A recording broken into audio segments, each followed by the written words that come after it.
Kiai Dulang menarik napas dalam-dalam, katanya, "Bagus, aku percaya bahwa kalian memang berusaha untuk melakukan sesuatu yang kalian anggap berguna bagi padepokan kalian ini." Orang-orang yang mendengarnya mengangguk-angguk. "Nah, jika demikian kalian harus mencari orang itu, orang yang dapat dianggap seimbang dengan kemurkaan dari kekuasaan ilmu hitam yang paling tinggi." Wajah-wajah yang mendengarnya itu pun menjadi tegang. "Dengarlah, aku akan menunjukkan beberapa nama yang aku anggap memenuhi syarat untuk kepentingan itu." Wajah-wajah itu pun menjadi tegang. Mereka sudah membayangkan bahwa nama-nama itu tentu nama-nama orang yang memiliki suatu kelebihan. Tiba-tiba saja Kiai Dulang tertawa sehingga orang-orang yang mendengarnya menjadi saling berpandangan dan bertanya-tanya di dalam hati. "Dengarlah, Kiai Dulang, mungkin nama-nama itu akan membuat kalian pingsan. Tapi kalian memang tidak harus bertindak apa-apa.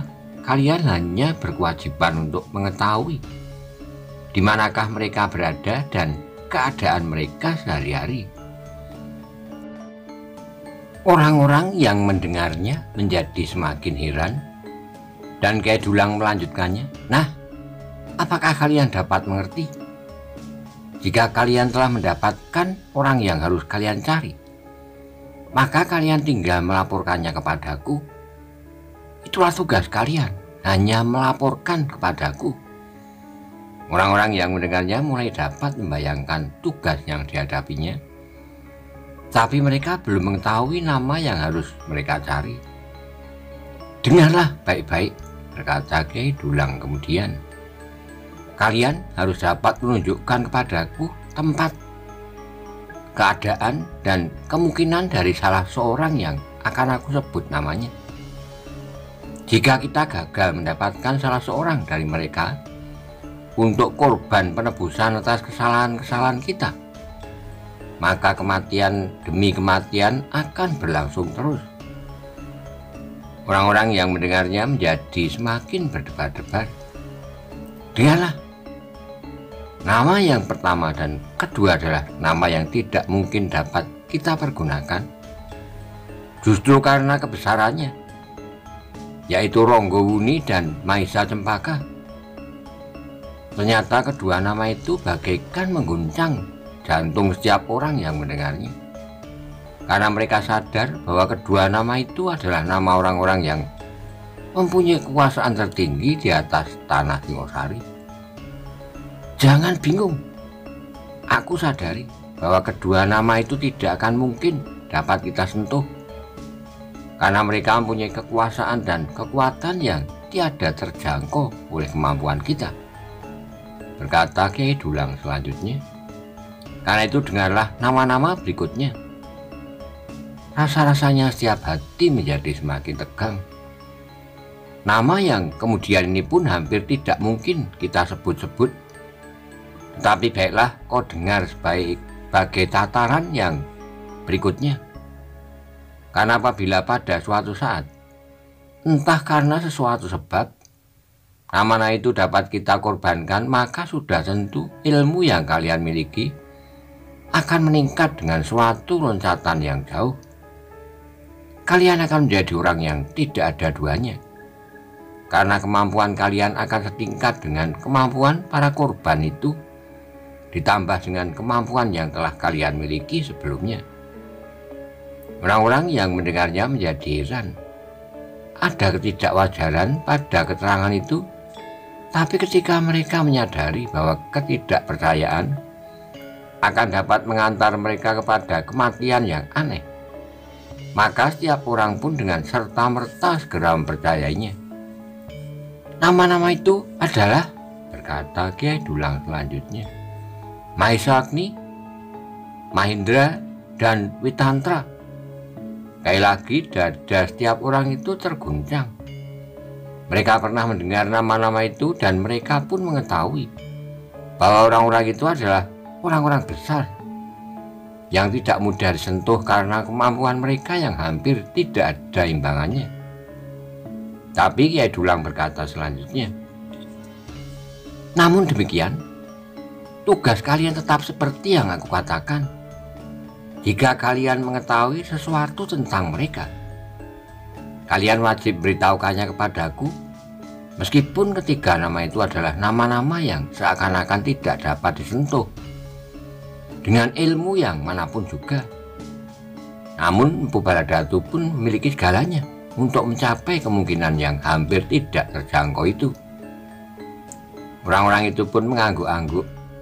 Nama-nama yang lain yang mulai dapat disentuh oleh kemungkinan kemampuan kita bersama-sama adalah Lembu Ampal dan Empu Songgondaru. Empu Songgondaru, desis beberapa orang hampir bersamaan. Ya, Empu Songgondaru. Kalian tentu heran bahwa aku berani menyebut namanya, karena ia adalah saudara Empu Baladatu sendiri. Yang mendengarkannya terangguk-angguk. Tapi dengarlah, meskipun ia adalah saudara Empu Baladatu, tetapi mereka berselisih jalan. Empu Songgondaru adalah orang yang memiliki kemampuan yang cukup, tapi ia tertidur dalam keadaannya sekarang tanpa cita-cita dan kemungkinan yang lebih baik di masa depan. Bahkan Empu Songgondaru yang telah membunuh pemimpin dari gerombolan Serigala Putih itu tentu akan merupakan penghalang yang paling besar dari usaha Empu Baladatu untuk mencapai puncak tertinggi dari kekuasaan yang ada di Singosari. Dan usaha ini kebetulan sejalan dengan usaha kita untuk mencari pengampunan atas segala kesalahan yang telah kita lakukan. Adalah tebusan yang sangat murah apabila kita hanya cukup menunjukkan nama-nama itu dengan sedikit gambaran tentang kehidupannya. Dan yang akan bertindak adalah Empu Baladatu sendiri dengan beberapa orang pengawalnya. Tapi bukankah Empu Baladatu mengetahui segala sesuatunya tentang Empu Songgondaru? Tiba-tiba saja seorang bertanya. Kiai Dulang tertawa dengan nada datar. Ia berkata, sudah tentu Empu Baladatu mengetahui segala-galanya tentang Empu Songgondaru. Tapi Empu Baladatu tidak mengetahui perkembangan terakhir dari keadaan kakaknya itu. Karena itulah maka kalian wajib memberitahukan apa yang kau ketahui tentang dirinya. Orang-orang yang mendengarnya itu pun mengangguk-angguk. Selanjutnya, orang-orang lain jika tidak terlalu sulit bagi kita untuk mendapatkannya, tetapi sudah cukup nilainya untuk mengadakan kurban pengampunan itu, adalah orang-orang yang namanya justru sudah dikenal oleh orang-orang dari lingkungan ilmu hitam. Sebut sajalah nama Maisa Bungalan dan Tinggodadi yang dengan sombong menyebut dirinya pembunuh orang-orang berilmu hitam. Jika kita dapat menangkap kedua-duanya, maka senilainya tentu sudah sama dengan apabila kita mengorbankan orang-orang terpenting yang aku sebut, Maiswagni misalnya. Orang-orang yang mendengarnya menarik napas dalam-dalam. Mereka sadar sepenuhnya, meskipun mereka tidak ditugaskan untuk menangkap orang yang disebut namanya, karena Kiai Dulang dan Empu Baladatu menyadari bahwa jika tugas itu dibebankan kepada mereka, justru hanya akan menimbulkan korban yang tidak berarti. Namun yang harus mereka lakukan itu sudah cukup mendebarkan jantung. Tapi Kiai Dulang berkata, mungkin ada keraguan-raguan di antara kalian. Apakah kalian dapat melakukan tugas itu dengan baik? Namun tidak ada pilihan lain. Kurban pengampunan itu harus ada. Jika tidak, maka kitalah yang akan menjadi kurban. Seorang demi seorang. Sedangkan tugas yang diberikan kepada kalian tidaklah seimbang beratnya dengan kesalahan yang pernah kalian lakukan, sehingga menimbulkan kemurkaan itu, yang kemudian ternyata justru mendapat tugas yang paling berat. Untuk membebaskan kalian nanti adalah Empu Baladatu sendiri, dan orang-orang yang ditunjuknya. Orang-orang itu mengangguk-angguk, mereka melihat imbangan tugas yang harus mereka lakukan. Kita hanya mencari keterangan dan segera melaporkan setiap perkembangan keadaan yang kita lihat, desis salah seorang dari mereka. Kawannya mengangguk, jawabnya, Empu Baldatu ternyata tidak memberikan perintah sewenang-wenang. Ia sudah memperhitungkan kemampuan kita, dan ia sendiri tidak segan melakukan tugas yang berat demi kepentingan kita. Kawannya menarik napas dalam-dalam, tapi ia tidak dapat menyebut perasaan apakah yang sebenarnya bergejolak di dalam hatinya. Apakah ia berbangga atau justru kecewa dan menyesali tingkah laku Empu Baldatu? Ia sama sekali tidak berani menyebutnya. Karena menurut kepercayaannya, jika ada sedikit terpercik sangkalan tentang kesetiaan dan kepercayaannya tentang Empu Baldatu dan kekuasaan yang ada di belakangnya, maka ia akan mengalami nasib yang buruk sekali. Demikianlah maka setelah Kiai Dulang memberikan keterangan itu di hadapan orang-orangnya, maka mulailah kedua kelompok yang mendapat pengaruh dengan cara yang sama itu mulai menyebar orang-orangnya. Kedua kelompok yang semula bermusuhan, yang dipimpin yang sekelompok oleh Kiai Dulang dan yang lain oleh Kiai Ungke, telah melaksanakan semua perintah Empu Baldatu sebaik-baiknya. Mereka harus mencari keterangan tentang beberapa orang yang dianggap cukup bernilai untuk dikobarkan sebagai tebusan kemarahan kekuasaan yang ada di belakang kekuatan ilmu hitam itu. Tapi yang sebenarnya dicari oleh Empu Baldatu adalah keterangan sebanyak-banyaknya tentang Linggodadi dan Maesa Bungalan, meskipun ada beberapa bagian yang sudah diketahuinya, namun ia masih memerlukan penjelasan lebih jauh dari keduanya. Sejak saat itu maka kedua kelompok itu pun telah berpencar, masing-masing menyebar ke segala penjuru untuk mendapatkan keterangan yang mereka perlukan tentang beberapa nama yang pernah disebut oleh pemimpin mereka yang mewakili Empu Baldatu. Tetapi tugas kita memang tidak terlalu berat, desis dua orang yang mendapat tugas bersama. Tapi apakah yang dapat kita lakukan berdua? Berjalan siang dan malam, mendengarkan setiap pembicaraan, dan menyadap kemungkinan untuk dapat mengetahui serba sedikit tentang orang-orang yang tidak kita kenal. Mungkin begitu, tapi kita tidak perlu cemas. Kita dapat hidup dengan pengembaraan yang lazim dilakukan. Kita membawa tempurung untuk mendapatkan belas kasihan orang di sepanjang jalan. Atau barangkali ia terdiam karena kawannya segera motong. Kita mendapat pesan bahwa selama perjalanan kita tidak boleh melakukan kejahatan. Setiap kejahatan akan dapat menimbulkan kecurigaan, dan barangkali tindakan yang dapat merugikan kita dalam keseluruhan yang tersebar itu. Kawannya menarik napas lalu katanya, apakah kita akan dapat bertahan untuk waktu yang cukup lama dengan minta-minta? Memang tidak, tetapi itu tergantung pada akal kita. Kita dapat mencari bekal dengan bekerja 1-2 pekan.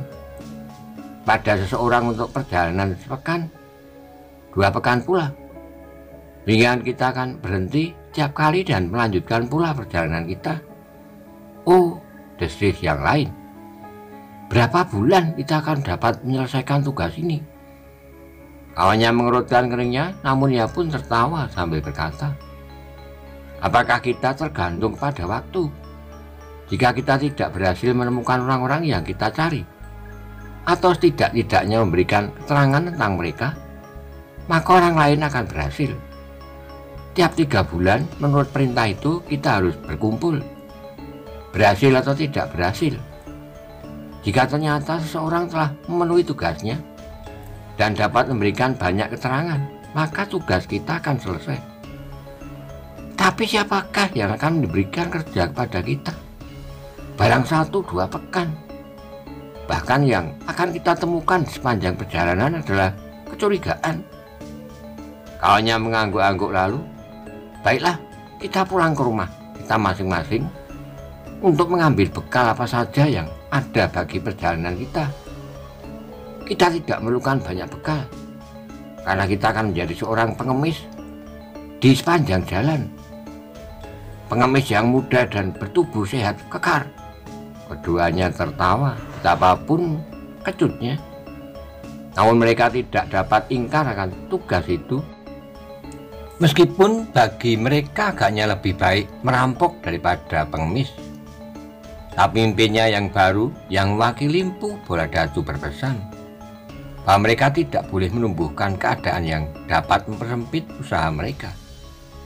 Bahkan pemimpin-pemimpin mereka itu pun berpesan agar mereka menghindarkan diri dari kemungkinan mempergunakan kekerasan, kecuali semata-mata karena terpaksa untuk menyelamatkan nyawanya.